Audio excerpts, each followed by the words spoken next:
Hello అండి. Welcome to ఇంటి spices. ఇంట్లో కూరగాయలు ఏమీ లేనప్పుడు లేదా ఎప్పుడైనా కాస్త పుల్లగా, కారంగా తినాలనిపించినప్పుడు ఇలా సింపుల్‌గా పకోడీ పులుసు చేసుకుంటే భలే ఉంటుందండి. దీనికోసమైతే ఎలాంటి హడావిడి అవసరం లేదండి.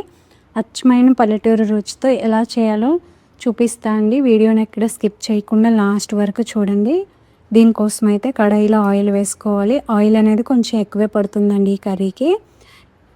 ఎప్పుడైనా మనం పులుసు కర్రీలు చేసుకునేటప్పుడు కొంచెం మెంతులు వేసుకుంటే ఫ్లేవర్ చాలా బాగుంటుంది. అలాగే హాఫ్ స్పూన్ వరకు జీలకర్ర, సన్నగా కట్ చేసుకున్న ఆనియన్స్ వేసుకోండి.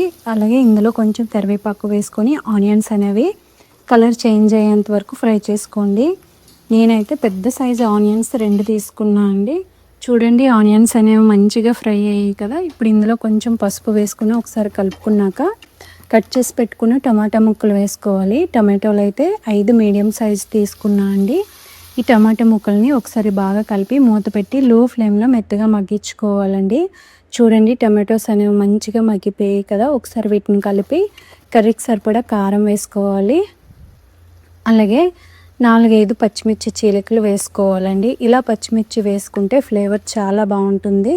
తాలింపులో కన్నా ఇలా మధ్యలో వేసుకుంటే ఫ్లేవర్ బాగుంటుందండి. ఇవన్నీ వేసుకున్నాక ఒకసారి కలిపి చింతపండు రసం అనేది వేసుకోవాలి పులుసు కోసం. అలాగే కర్రీ కోసం వాటర్ అనేది వేసుకోండి. వేసుకున్నాక టేస్ట్కి సరిపడా సాల్ట్ వేసుకొని మూత పెట్టి మీడియం ఫ్లేమ్లో పులుసు అనేది మంచిగా మరిగించుకోవాలండి. 4-5 పొంగులు వచ్చాక రెడీ చేసి పెట్టుకున్న పకోడీ అనేది ఇందులో వేసుకోవాలండి. లేదు అనుకుంటే బయట దొరికే పకోడీ అయినా వేసేసుకోవచ్చండి, చేసుకోవచ్చు. నేనైతే ఇంట్లోనే ప్రిపేర్ చేసుకున్నా అండి పకోడీ అనేది.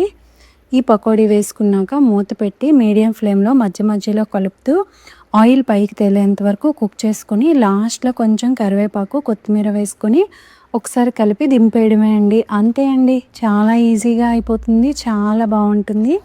ఒకసారి ట్రై చేయండి. ఈ కర్రీ వేడి వేడి అన్నంలో వేసుకొని తింటే చాలా బాగుంటుంది. ఎప్పుడైనా మనకి జలుబు చేసేటప్పుడు ఇలాంటి టైంలో కొంచెం నోరు బాగోలేని టైంలో ఇలా చేసుకొని తినండి.